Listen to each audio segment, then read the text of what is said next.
Então, gente, o que que acontece? Nós vamos começar o capítulo 9 aqui da Carta aos Romanos e a gente precisa contextualizar as coisas, né? Nós estamos no ano 58. Então, quando Paulo fala que fora do Cristo não existe salvação, nós precisamos entender qual é o contexto que ele está. Ainda não está estabelecido os dogmas do cristianismo, que vai ser lá no Concílio de Nicéia, em 325. Ainda o bispo de Roma ainda não se declarou, vamos dizer assim, uma supremacia de poder sobre os demais bispos, que vai acontecer lá no ano 1300. Não existe isso ainda. Não existe cristandade, que é quando o poder político se une à igreja, que vai ser com Constantino, começa com Constantino lá em 310. Então, o que, que eu tenho no ano 58? Uma igreja que cada uma, que a gente chama de igreja ou comunidade cristã, cada uma é independente. Não existe um poder central. Todos os apóstolos estão vivos, né? Só morreu o Tiago Maior em 44, só ele que morreu. Todos os outros apóstolos estão vivos, então eles são autoridade máxima dentro da igreja, né? Em qualquer igreja. E dentro da igreja já começa uma hierarquia, que a gente já vê formando na carta de Paulo. Então, existe o bispo, ou prebístero, que é a mesma coisa de um supervisor da comunidade. A autonomia dele é para aquela comunidade. E existem os diáconos, que são os voluntários, igual os que fazem esse serviço de assistência, igual existe aqui no Centro Espírita, só que chama o nome de diácono, tá ok? Então, quando Paulo, o raciocínio dele já parte fora do Cristo, não existe salvação. Ele não está dizendo que é fora do cristianismo e muito menos da igreja. Então, nem existe essas coisas ainda, tá, gente? Então, e Paulo está certo? Tá. Fora do Cristo não há salvação. Só que você pode ser budista e está seguindo Cristo. Você pode ser muçulmano e está seguindo Cristo. Se você estiver movido pela lei do amor. É esse aprofundamento sem rótulo. Não é fora do cristão tem salvação. Tá? Então, vamos continuar, então. Então, no capítulo 9 até o 11, ele vai falar do papel de Israel no plano de salvação. Porém, a gente vai entender que Paulo, como sempre, ele começa em Israel, mas vai chegar em nós. Ele vai colocar a gente no meio desse trem aí, tá? Então, é muito interessante que vai começar em Israel, ele vai aprofundando. Aguardemos.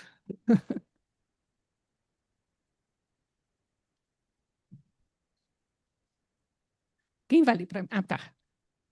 Não temas, porque eu sou contigo. Não te assombres, porque eu sou teu Deus. Eu te fortaleço e te ajudo e te sustento com a destra da minha justiça. Então, eu vou trazer vários versículos aqui, gente, que mostra para nós é, é, as interrogações a respeito dos judeus vêm de vários versículos na Bíblia, onde Deus mostra que ele escolheu Israel. Então, a grande pergunta é: se Deus escolheu Israel, Israel não escolheu ser cristão, né? Não aceitou, a parte de Israel aceitou, e parte de Israel, vamos dizer assim, enquanto povo, não aceitou ser cristão. E aí? Né? Já que a ideia é fora do cristão, do cristianismo, não. Fora de ser do Cristo não tem salvação. Né? Então, Paulo vai trabalhar isso. Então, ele vai. Primeiro, nós vamos ver alguns versículos que mostram essa relação especial que Deus tem com Israel.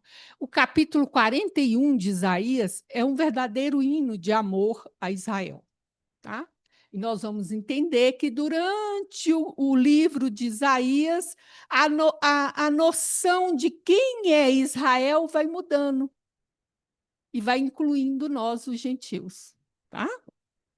Mas vamos acompanhar o raciocínio de Paulo. Então, aqui no capítulo 41, então, que acontece? O povo está cativo na Babilônia, sofreu o que a gente chama de juízo divino, que foi o exílio. E no meio, lá no exílio da Babilônia, eis que começa a surgir um persa. Persa hoje é Irã, tá? O persa, Ciro, o persa. E o povo está apavorado, né? Eu já estou sob o jugo de um, vem outro para cima, né? E Deus coloca o Ciro como um instrumento da libertação deles, um enviado, um Messias do divino, né? Então Deus vai falar isso com ele, né? Não temas, porque eu sou contigo, né? Eu estou com você, eu te fortaleço, eu te sustento, né? Ele está dando essa palavra e reafirmando o amor dele, que ele está junto com o povo no exílio, eles vão sair juntos. Vós sois as minhas testemunhas, diz o Senhor, o meu servo a quem escolhi, para que o saibais e me creiais e entendais que sou eu mesmo, e que antes de mim Deus nenhum se formou, e depois de mim nenhum haverá. Eu sou o Senhor, e fora de mim não há salvador. É isso. Então, já no capítulo 43, né? Eles começam, voltam para casa e começa um questionamento desse amor divino, né? A terra está desolada, né? Eles voltam para a terra está desolada. E aí Deus se coloca, né? O grande problema de Israel é que ele professa um monoteísmo rodeado de politeísmo, tá, gente? E é um monoteísmo ético que exige uma conduta ética deles, enquanto ao redor deles era um politeísmo em que você manobrava os ídolos e tinha a prostituição sagrada, que eram os ritos através do sexo, né? Então, você vê, de um lado é a rigidez moral, do outro lado a liberação sexual. Então, era um embate constante, né, entre esses duas maneiras de enxergar a vida, né? Então, ele põe eu sou a testemunha e reitera, né, que ele é o único Senhor, né, em meio, não, tá? Então, não existe outro, está reiterando esse monoteísmo, né? E é o único Salvador. Salvador quer dizer libertador. Né? E é interessante, porque você vai ver as promessas, existe a promessa da restauração física de Israel, mas da salvação, a salvação espiritual, que eles estão aguardando tanto quanto nós. Nós também estamos esperando a salvação, né? Que é chamado do novo êxodo. Né? Então, Isaías vai trabalhar essa ideia do novo êxodo, a nova libertação, que é a libertação espiritual, que a gente chama de entrar no mundo de regeneração. Tá? Deus não é homem para que minta, nem filho do homem para que se arrependa. Porventura diria ele e não o faria? Ou falaria e não o confirmaria? Então, são essas as interrogações. Se Deus né, escolheu Israel, se Deus tem esse amor por Israel e prometeu a restauração e a salvação de Israel, se Deus não mente, se Deus não muda de ideia, se Deus não se arrepende, como que é isso? Né? Lembrando que tem um aspecto muito importante da comunidade, que eu esqueci de falar, gente, que até essa época aqui, a comunidade era predominantemente judaica. Ela vai começar a mudar a partir de agora a ficar predominantemente gentílica. Mas a comunidade de Roma já era predominantemente gentílica. Por quê? Porque o imperador Cláudio, no ano 49, expulsa os judeus de Roma. Então, fica uma única comunidade que existe que é totalmente gentílica. Quando chega nós estamos em 58. Quando chega em 54, Nero permite os judeus retornarem para Roma. E aí, quando eles voltam à comunidade, a maioria já é gentílica. Então, é a primeira igreja que isso acontece. Tá? E já começava a ter uma rivalidade entre os dois grupos, que é um pano de fundo da carta, que você vê que o tempo inteiro ele contrapõe os judeus e tenta judeus com gentios, né? Então é isso, gente. Então o raciocínio de Paulo vai partir dessas premissas. Vamos ver o que ele vai falar. Então, no capítulo 9, o Paulo vai expressar primeiro a tristeza dele, porque todo mundo não aceitou o Cristo, né? Depois ele vai enumerar as bênçãos de Israel. Depois ele vai falar que a palavra de Deus não falhou. Ele vai falar que Deus não é injusto, vai falar da soberania divina e vai falar qual que é a pedra de tropeço de Israel. O que fez Israel não conseguir aceitar o Cristo. No capítulo 10, ele vai falar das razões para a situação de Israel e no capítulo 11, o futuro de Israel. Tá? Mas, a partir do capítulo 9, ele começa a desenvolver, Paulo começa um raciocínio. Primeiro, ele vai falar da dor e tal, tipo uma oração, né?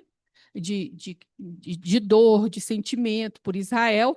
Depois, ele começa a desenvolver um conceito que eu já usei aqui com vocês, mas que ele vai construindo esse conceito do remanescente. E esse é um conceito fundamental para que a gente entenda a transição. Porque a gente vai ver que não precisa todos os homens da terra mudarem para ser feita a transição, basta o remanescente. Então, o conceito de remanescente é uma coisa profunda e ele é desenvolvido muito em Isaías. E Paulo vai. Só que vocês vão ter que ter paciência, porque Paulo vai citando os textos do Antigo Testamento, a gente não conhece os textos, tem que ir parando e pegando o raciocínio dele aos poucos, tá? Infelizmente, é isso aí. Então, vamos embora. Quem nos separará do amor de Cristo?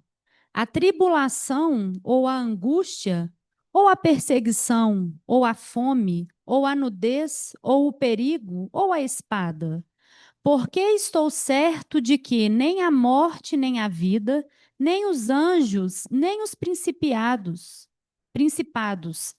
nem as potestades, nem o presente, nem o porvir, nem a altura, nem a profundidade, nem alguma outra criatura nos poderá separar do amor de Deus que está em Cristo Jesus, nosso Senhor. Então, o capítulo 8 acabou assim, Paulo falando que não existe experiência humana, não existe força na natureza, não existe poder espiritual capaz de nos separar do amor de Deus. E ele vai começar o capítulo 8 a partir do olhar que não há nada que Israel faça que seja possível ele afastar do amor de Deus. Do mesmo jeito que você não é capaz de fazer nada que possa te afastar do amor de Deus. Ok? O amor de Deus, ele é imutável. Ele é fiel, por isso que a gente vê falar, Deus é fiel. O amor dele não muda com o seu comportamento. É você que se afasta ou não de Deus pela sua consciência, mas Deus não se afasta de você. Entendeu, gente? Deus não é sujeito à ação humana, porque senão quem mandaria é o homem. Se a minha ação fosse capaz de mudar Deus, o poder quem tinha seria eu. Não muda. Então, ele parte do olhar do amor divino. E é a partir do olhar do amor divino que ele vai olhar essa questão de Israel. Em Cristo digo a verdade, não minto, dando-me testemunho à minha consciência no Espírito Santo, que tenho grande tristeza e continua dor no meu coração. Contínua. Desculpa, gente. Porque eu mesmo poderia desejar ser anátema de Cristo, por amor de meus irmãos, que são meus parentes segundo a carne, que são israelitas, dos quais é a adoção de filhos, e a glória, e as alianças, e a lei, e o culto, e as promessas, dos quais são os pais, e dos quais é Cristo segundo a carne, o qual é sobre todos, Deus bendito eternamente. Amém. Então, gente, quando Paulo fala, existe uma lei lá em Deuteronômio que fala que para uma coisa ser verdade tem que ter duas testemunhas. Então, como Paulo já está querendo dar um testemunho, como se eu estou dando um testemunho diante da Assembleia de Roma, da Igreja de Roma, né? Eu estou dando o meu testemunho, o que eu digo é verdade, eu preciso de duas testemunhas. Como está falando aqui em Deuteronômio, tá? Para qualquer coisa, você precisa da boca de pelo menos duas testemunhas. Então, ele dá o testemunho dele e do Espírito Santo, indicando o Espírito Santo como a espiritualidade, né? A espiritualidade superior também é chamada de Espírito. Deus em mim também é chamado de Espírito Santo. Então, ele está dando a testemunha dele, duas testemunhas, eles e a espiritualidade superior, tá? Então, é por isso que ele fala aí dessa maneira. Então, vamos lá. Em Cristo digo a verdade, não minto, dando-me testemunho à minha consciência no Espírito Santo, que tenho grande tristeza e contínua dor no meu coração, porque eu mesmo poderia desejar ser anátema de Cristo, por amor de meus irmãos que são meus parentes segundo a carne. Aí, gente, a gente precisa entender o modo judeu de se expressar que Jesus usa muito. É aquele exagero, é aquela hipérbole, né? Que Jesus usa, né? Um camelo passar por um buraco da agulha. Tem que ser, é uma coisa para dar ênfase, para o caso ficar com sentimento, né? A gente também fala, tô morta de fome, tá morta nada, mas é para dar ênfase, para dar colorido, para dar intensidade, para gravar, né? Então, quando Paulo fala, eu poderia, desejava ser anátema, ou seja, ser maldito, perder a salvação se pudesse, em favor dos meus irmãos, se isso favorecesse a salvação dele. É uma hipérbole, né? Ele está exagerando para dizer o quê? Que eu sofro muito, é uma tristeza muito grande. E eu seria capaz de fazer qualquer coisa, é isso que ele quer dizer. É óbvio que se você perder a sua salvação, ninguém vai ganhar nada com isso. É um exagero, vamos dizer, é uma figura para pesar o tanto que ele seria capaz de fazer qualquer coisa, é isso que ele quer dizer. Tá bom? Que são israelitas, dos quais é a adoção de filhos, e a glória, e as alianças, e a lei, e o culto, e as promessas, dos quais são os pais, e dos quais é Cristo segundo a carne, o qual é sobre todos, Deus bendito eternamente. Amém. Então, ele vai falar de 7 dádivas que Israel recebeu, tá, gente? Mas veja bem, israelitas. Então, essas dádivas foram para Israel, tá? Porque o israelita é o descendente de Jacó. Jacó teve o nome dele mudado para Israel, e de Jacó veio as 12 tribos que vai dar o povo de Israel. Então, ele está falando de Israel aqui especificamente. Então, ele quer falar dos dons, então nós vamos observar que dons são esses aqui, para a gente entender. Ora, o Senhor disse a Abrão: sai-te da tua terra, da tua parentela e da casa de teu pai, para a terra que eu te mostrarei. E abençoarei os que te abençoarem, e amaldiçoarei os que te amaldiçoarem. E em ti serão benditas todas as famílias da terra. Essa é uma linguagem da aliança, tá, gente? Quer dizer, eu amaldiçoarei quem te amaldiçoar, bem, quer dizer, você está sob a minha proteção. Porque na aliança o fraco era protegido por um mais forte. Você mexia com o fraco, você está mexendo com o forte. Então, isso é uma linguagem da aliança. Então, gente, Abrão está morando lá em Harã, na Mesopotâmia, e uma cidade próspera, rica, politeísta, e tem uma experiência com Deus, e Deus manda ele embora. Para onde? Não conta. Ele vai sem saber para onde. Vai para Ur, outra cidade rica, também politeísta, Deus manda ele em frente. Então, gente, porque ele vai citar a questão dos patriarcas, que ele tem os pais, ou os patriarcas. Esses patriarcas da fé, da nossa fé, né, não só de Israel, são pessoas que tinham uma fé que serve de exemplo até hoje para nós. Quem de nós seria capaz de já aceitar um chamado divino para ir sem saber para onde? Quem de nós? E para receber uma promessa de uma descendência que ele só vai receber anos e anos depois. E a outra promessa de que as famílias da terra seriam abençoadas através de Deus, ele não viu se cumprir. Né? Então, é uma fé que serve de exemplo, e Paulo sempre usa Abraão. Aqui o nome dele ainda é Abrão. Então dirás a Faraó: assim diz o Senhor: Israel é meu filho, meu primogênito. Então, gente, eu esqueci de falar, a primeira dádiva são as bênçãos, né? É a bênção da terra, de uma descendência muito grande. Isso aí eu nem trouxe, que não é importante para nós. O importante é que serão benditas todas as famílias da terra através de Abraão. Como? Pelo Cristo. Através do Cristo que vai renascer.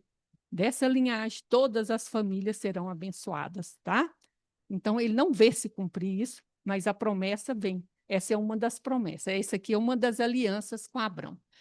Então, gente, essa fala daqui, é por isso que às vezes eu falo com vocês, assim, Israel é nosso irmão mais velho na fé. Vem daqui. Então, Israel é meu filho, meu primogênito. Então, nessa cultura, é assim: o pai escolhe o primogênito, educa o primogênito e o primogênito aos irmãos. Os irmãos estão sob a autoridade do mais velho. Então, o primogênito Israel foi escolhido para Deus como testemunha do Deus único, né? Do Deus, o Deus único. Então, ele foi escolhido como primogênito. Então, por isso que ele é o irmão mais velho na fé. Ok?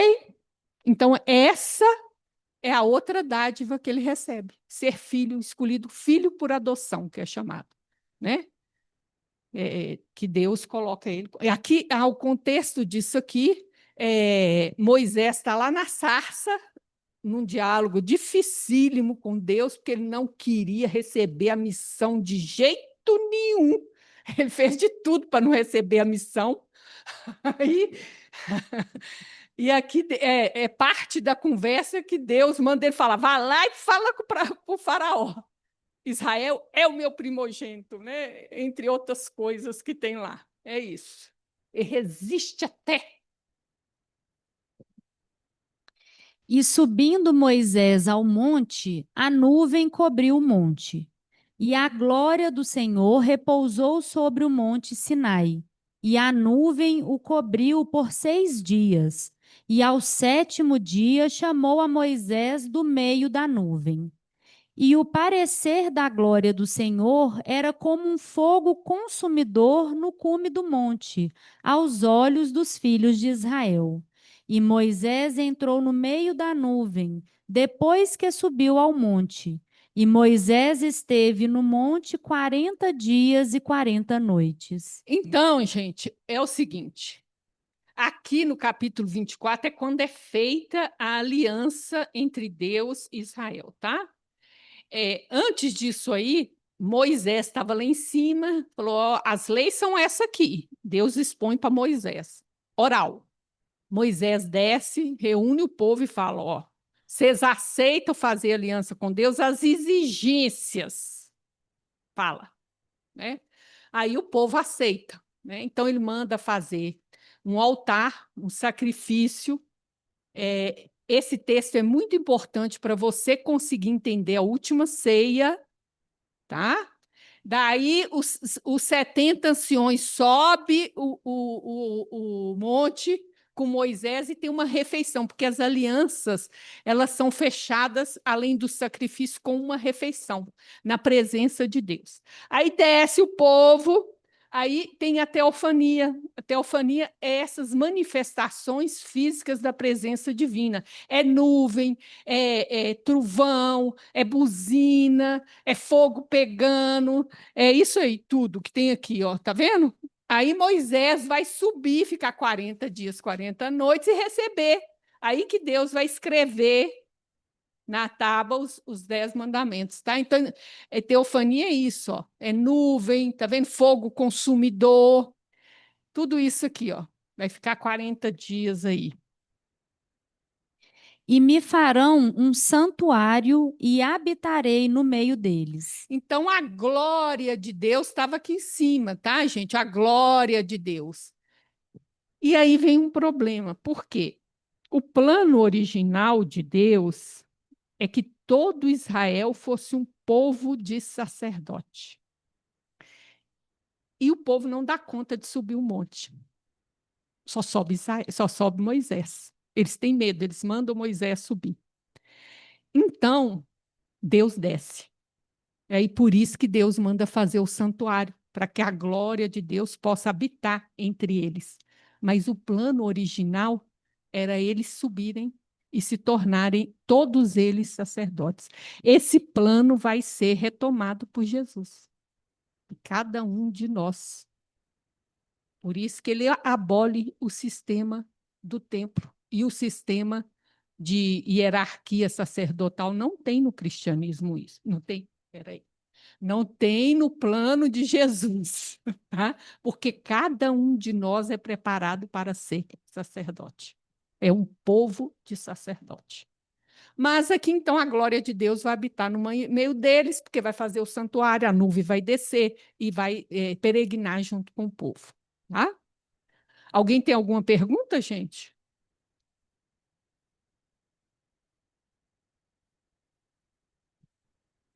Quando teus dias se cumprirem e descansares em teus pais, Bom, com teus pais, ou seja, morrer. então farei levantar depois de ti o teu descendente, que procederá de ti e estabelecerei o seu reino. Este edificará uma casa ao meu nome, e eu estabelecerei para sempre o trono do seu reino. Então, aqui a gente viu a questão da glória de Deus, né? E aqui, gente, é promessa messiânica, tá?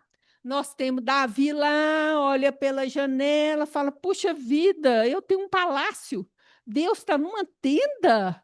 Não, vamos fazer um templo para Deus. Natan está do lado dele, fala: faça, porque tudo o que você faz, Deus está contigo. Quando Natan chega em casa, Deus aparece para ele. Quem falou que eu mandei construir templo? Onde é que mão humana pode construir uma coisa para me morar? Puxa a orelha de Natan e manda um recado para Davi. Natan volta lá, corrige o que ele falou. E uma das falas que ele fala vai ser essa questão aqui, né? Que quando Davi morrer, né, cumprir os dias, descansar com seus pais, é morrer.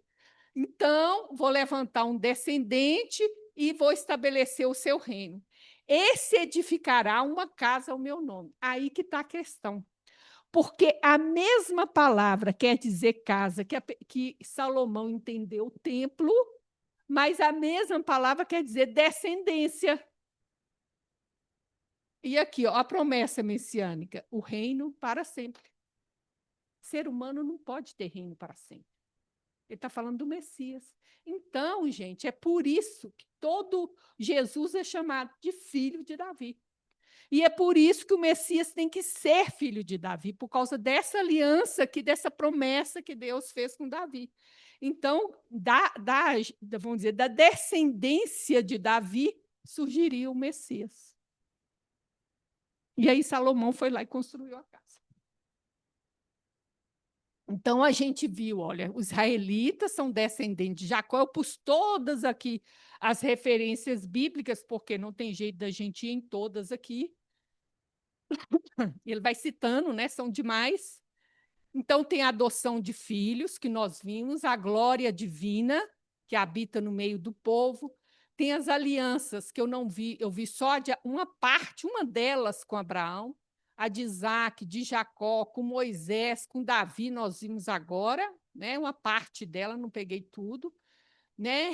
Eles receberam e são os guardiães da lei, que em algumas traduções vai falar oráculo divino, que são expressões da vontade divina, isso Paulo mesmo nos traz aqui no Romanos. Né? Eles aprenderam o culto ao Deus único e imaterial. A gente acha isso pouco, gente, mas no meio politeísta, que tem o Deus da chuva, o Deus vamos dizer, do trovão, Deus para tudo, tem Deus para tudo, né? E você tem um Deus só. Isso é altamente chocante. E ele não tem forma, não pode fazer nenhuma estátua, não tem forma. E isso é tão chocante que até hoje, quando a gente pensa em Deus que não tem forma, nós temos dificuldade. Que o imaginário popular imagina Deus como um velhinho. Um velhinho no trono, é assim que eles imaginam Deus. Não consegue conceber um Deus imaterial. E se a gente pensar muito, a gente fica doido. Você vê como que isso aqui é um trem chocante, é um trem. Não podia sair da cabeça humana. O negócio é muito difícil. A promessa de. Tanto que Jesus fala assim, ó. Jesus fala de Deus uma única coisa: é seu pai. Não conversa mais sobre isso, não. Deixa quieto, você não tem condição de entender. E se você for pensar, chega um ponto que você fica doidinho. A promessa de ser bênção para as nações, e as promessas messiânicas, e tem a promessa da terra, a descendência como areia do mar, esse aqui eu não trouxe aqui. Os patriarcas, Abraão, Isaac e Jacó, e a principal, a partir deles surge a linhagem humana de Cristo. E o Cristo ser filho de Davi, gente, foi a única coisa que ele não foi questionado, porque ele era descendente de Davi por parte de Maria e por parte de José. Você não vê todas as discussões que ele tem, ninguém questiona ele se ele é filho de Davi. Ninguém. Tá? Que são israelitas, dos quais é a adoção de filhos, e a glória, e as alianças, e a lei, e o culto, e as promessas, dos quais são os pais, e dos quais é Cristo segundo a carne, o qual é sobre todos, Deus bendito eternamente. Amém. Vocês já conhecem Paulo, né, gente? Paulo começa fazendo oração. Depois ele fala das coisas boas. Eu já tive uma chefe assim, fala das coisas boas. Ele... Aí, a hora que ele pega a chibata, aí daqui a pouco ele vai aprofundando, tá? Alguém tem alguma dúvida aqui sobre o que essas dádivas todas? Tá tranquilo até aqui?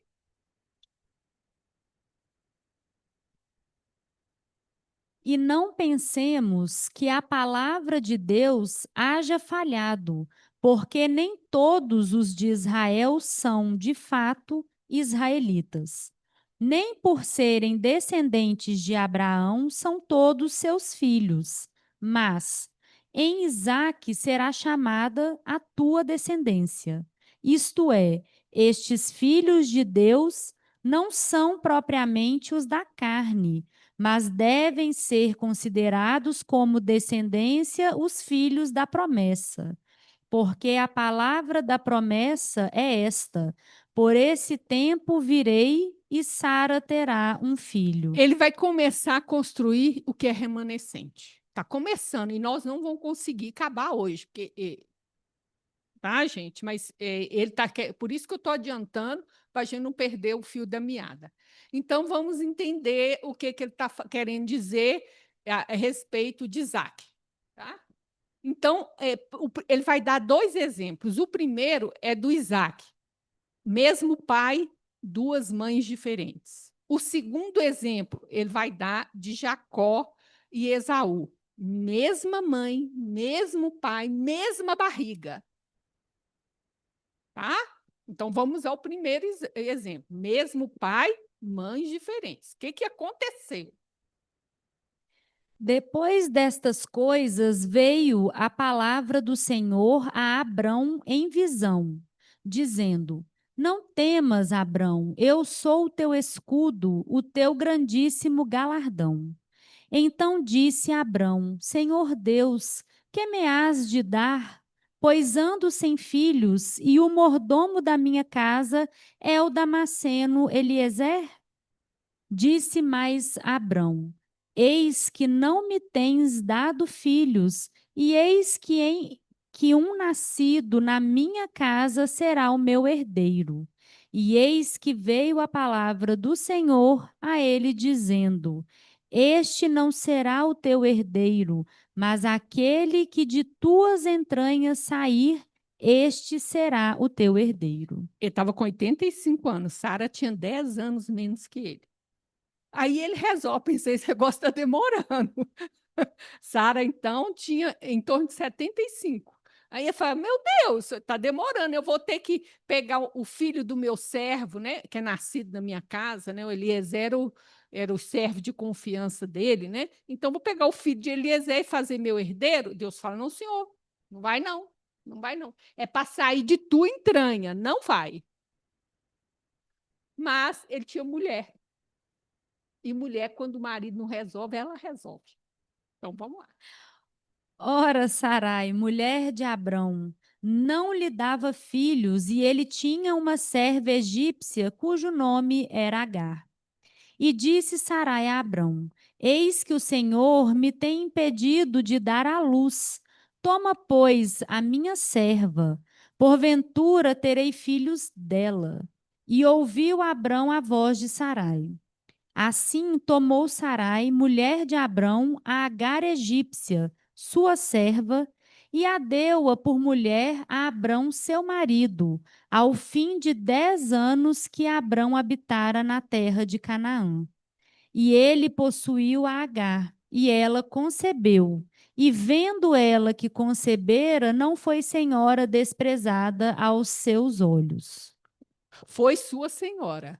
Foi sua senhora. Então, gente, a Sara resolveu que ela tinha que dar uma solução para o negócio, já que Abrão só esperava, eu tomo a providência. Foi lá, pegou uma escrava dela, H, e deu para o marido. Falou: então você vai ter, eu não posso ter filho, você tenha filho com ela. E daqui vai nascer Ismael. O primogênito de Abraão é Ismael. Aí que está o problema. Aí, logo que a moça engravidou, agora também aí, agora eu sou a mãe do primogênito.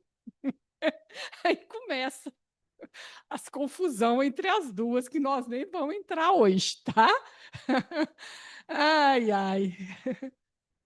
E disseram-lhe: E aí tá lá Abrão, passa o tempo, né? Abrão agora já está com 99. Sara, 10 anos menos, 89. Eles estão lá no meio do deserto, vem o Senhor com dois anjos. Né? Aí ele pega, recebe, faz todo o rito de receber, que é muito importante, lá naquele texto de Jesus, que fala da comida lá na casa do fariseu, para você entender aquele texto.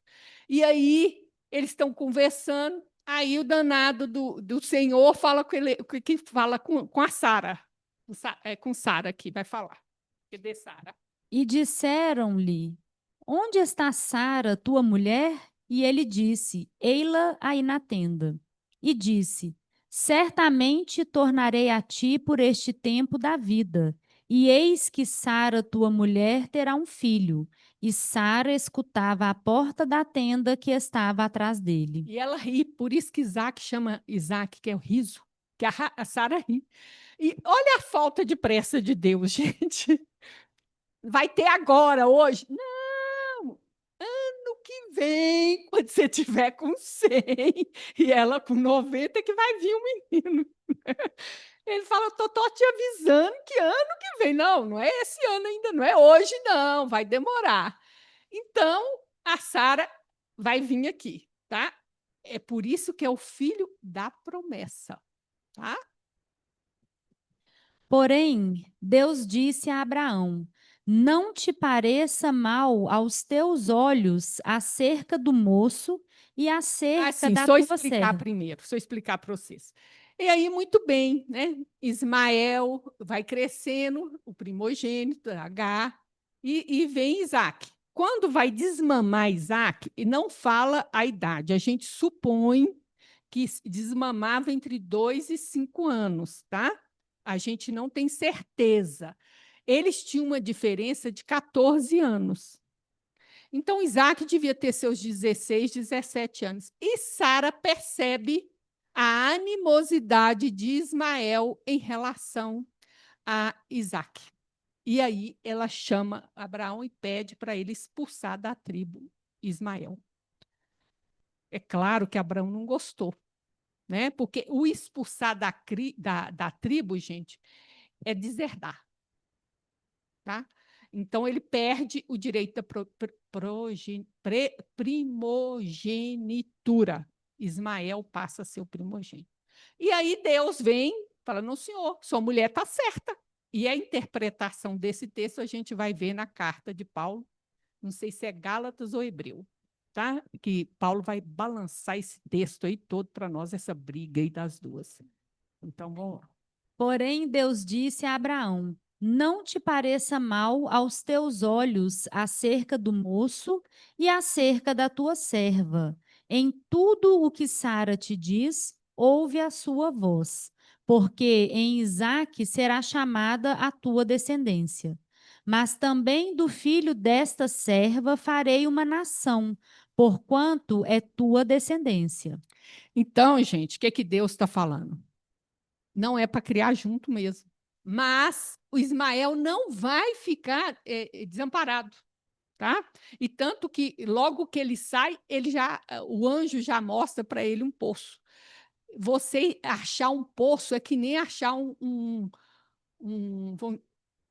não, é que nem achar um tesouro, um pote de ouro, entendeu? Você tem vamos dizer, você tem um poço, você tem como fosse um posto de petróleo. Todo mundo tem que trazer o bichinho e pagar para você para usar aquela aguinha que você é dono do poço, entendeu? Então, um poço não é qualquer coisa, não. Então, Deus está falando, eu vou cuidar do Ismael, porque ele vai ser o grande povo. Então, aqui nós temos, viu, Renê, que eu fiquei devendo essa resposta, acho que foi para você, o povo árabe, ele é descendente de Ismael. E o povo de Israel é descendente de Isaac. Então, os dois são semitas, porque são descendentes de Sam, lá de Noé. Mas um vai dar o árabe, o outro vai dar o judeu. Tá? Então, tá aqui, ó. Então, mas aí Deus fala, né? Vai tal. Mas a descendência, aquela descendência que eu marquei para vir o Messias, é Isaac. É ele que é o filho da promessa. Tá? Exatamente. É o próprio Ismael que é tem outro nome, né? Mas quer dizer isso.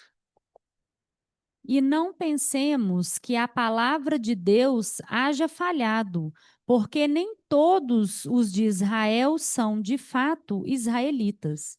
Nem por serem descendentes de Abraão são todos seus filhos. Mas em Isaque será chamada a tua descendência. Isto é, estes filhos de Deus não são propriamente os da carne, mas devem ser considerados como descendência os filhos da promessa. Porque a palavra da promessa é esta: por esse tempo virei e Sara terá um filho. Ele já começa a explicar o que é o remanescente. Então, ele fala: nem todo mundo que é descendente de Jacó, ou seja, israelita, olha bem o que ele fala aqui, são de fato israelitas. Então, existe um conceito de Israel terreno, segundo a carne, que você, vamos dizer assim, no papel está escrito Israel, e existe um Israel espiritual, vamos dizer assim. Então, o que, que ele fala? Ó, porque nem todos de Israel são israelitas.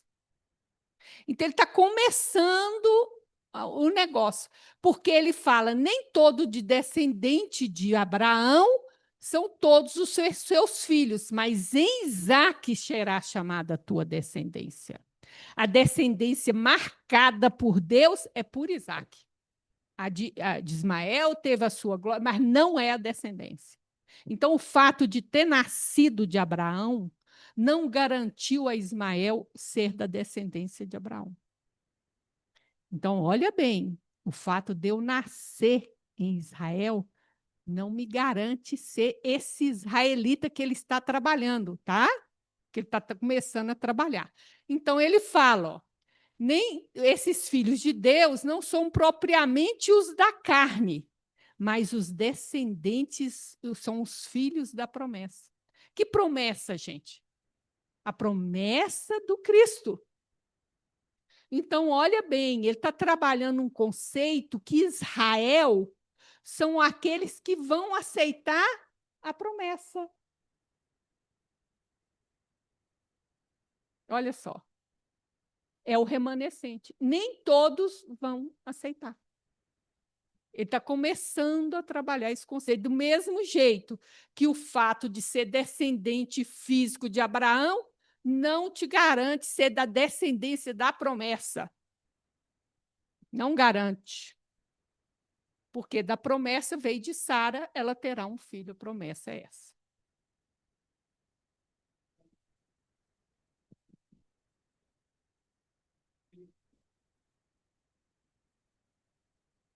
Fala no microfone, Renê, por favor. No capítulo anterior, na página anterior, é que numa frase é que você mudou o nome de Abrão para Abraão. Sim, é porque mudou vários capítulos, né? É porque... Ele muda de nome? Muda. É porque, como eu pulei porque a gente não está estudando esse assunto hoje. Né? A gente já passou aqui. Então, ele Saraí passou para Sara. Sara passou para Saraí. É quando Abraão entra na aliança com Deus e, a partir dali, vai existir a circuncisão. Aí Deus muda o nome dele. Tá? E muda o nome de Sara. Tá? Porque a missão dele mudou. Né? Ele vai ser o pai de todas as nações. Então, aumentou. Tá? Então, eu não trouxe aqui, a gente já trouxe isso há um tempo atrás. Mas aí não é o assunto, porque tem muito detalhe, muita coisa, né, gente? Não dá para a gente tem que pressionar. Então, aqui, gente, nós não vamos entrar... Quanto tempo? Quantas horas são aqui? 16? 17. Nós vamos ficar aqui, então. Então, gente, porque ele vai entrar no segundo exemplo, que é o segundo exemplo, que é o exemplo de Rebeca, tá? E aí a gente tem que parar. Alguém gostaria de fazer alguma pergunta, gente? Ô, Vânia, eu Oi, gostaria. pode Posso falar. fazer? Claro. Assim, eu fiquei pensando, assim, simbolicamente, né, claro, mas por que que teve que ser assim, no tempo de Deus, né, com essa idade avançada? E por que que teve que ser de sangue também, Vânia? Porque poderia ser igual a Sara falou, adotado, né? Foi Sara que falou? Não, né? Não, Sara ela queria resolver. Sara não estava nem... Ela queria resolver, né? porque a Sara não estava aí para a bênção. Quem recebeu a bênção foi Abraão. É problema de Abraão lá com Deus. A Sara queria resolver o problema da herança. Isso é que a Sara é prática. Queria resolver o problema. Pois essa conversa é a conversa que a gente vai cair de novo na virgindade de Maria. Nós vamos cair de novo no mesmo assunto. Gente, Quando Deus escolhe Abraão, começa-se a executar o programa encarnatório do Cristo. Então, ele escolhe um homem que vai formar um povo, esse povo é moldado para receber o Cristo. Tudo isso é o programa encarnatório do Cristo. Por isso que a Bíblia é chamada a história da salvação, da nossa salvação. O porquê caímos, o que Deus fez para nos resgatar, todo o programa que ele fez para o Cristo vir. Então, você vai ver uma coisa muito estranha, que Deus escolheu Abraão para nele formar um povo, para escolher uma família, para nascer o Cristo. As mulheres são tudo estéril. Mulherada tudo estéril. Você chega, Sara, estéril. Rebeca, estéril. Tudo estéril. Então, como é que é isso? Aí chega, por último, uma virgem.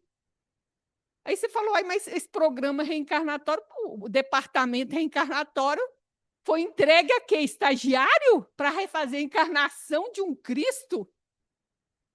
Né? Então, qual o entendimento que se tem disso e que eu tenho certeza que você não aceitou, porque você está me fazendo a mesma pergunta de novo? É porque a resposta não foi satisfatória. O quê? Pois é. Você vê por quê? Porque Deus quer marcar, gente. Essa linhagem aqui vai ser o nascimento do Cristo. Vai nascer por vontade divina, não vai ser por vontade humana. Vocês estão entendendo? Que isso aqui eu estou marcando porque não é vontade divina que o Cristo venha. É vontade divina, não é vontade humana. Então, a concepção não pode ser vontade humana. É isso que marca, é isso que todo mundo entende. Eu sei que é difícil de vocês entenderem, mas vamos dizer, o conceito teológico, vamos dizer, explicação é essa. Então, a Sara, ela não vai engravidar porque ela e Abraão quer. Ela vai engravidar na hora que Deus quiser, porque Deus está marcando. Eu estou marcando isso aqui. Ele vai marcando toda a linhagem de Jesus até chegar nele. Pelo menos o começo e o fim. Tem um metade e um meio aí que é meio tumultuado. Entendeu, gente? É essa a explicação. Sabe, Paulo? Eu sei que você não vai ficar satisfeita com essa resposta, mas Não, tá bom, Vânia. Obrigada. é a única que existe, é essa. Tá? É entender Oh. a vinda do... E a gente vê isso onde? No livro A Caminho da Luz. A vinda do Cristo foi uma decisão de amor dele. O livro A Caminho da Luz mostra isso, gente. Então, a encarnação do Cristo não foi decisão humana. É isso que, simbolicamente, tudo isso quer mostrar. Não foi decisão humana. Foi o Cristo, Vânia. ou seja, Deus que decidiu. Então, lá no Caminho da Luz, ele recebe os exilados de capela. Ele fala, meu filho, vocês vão ter umas dores abençoadas, um tempo difícil, mas isso eu estarei com vocês. E aí todo mundo reencarna e fica pensando, o Cristo vem aqui. Todo o povo fica pensando, o Cristo vai vir aqui. Todos os povos achavam que o Cristo ia encarnar neles. Pode falar. Vânia, a lógica divina é diferente, não é igual à nossa, né? Paulo vai pegar pesado nisso daqui a pouquinho. Vânia, Pode falar, Ângela. há muito tempo atrás, quando eu era católica, eu perguntei a um padre qual era essa coisa de Maria, da virgindade de Maria. Aí ele me explicou em breves palavras, que ele não entrou muito no assunto, ele falou: a virgindade de Maria quer dizer virgindade de alma. Não tem nada a ver com o corpo.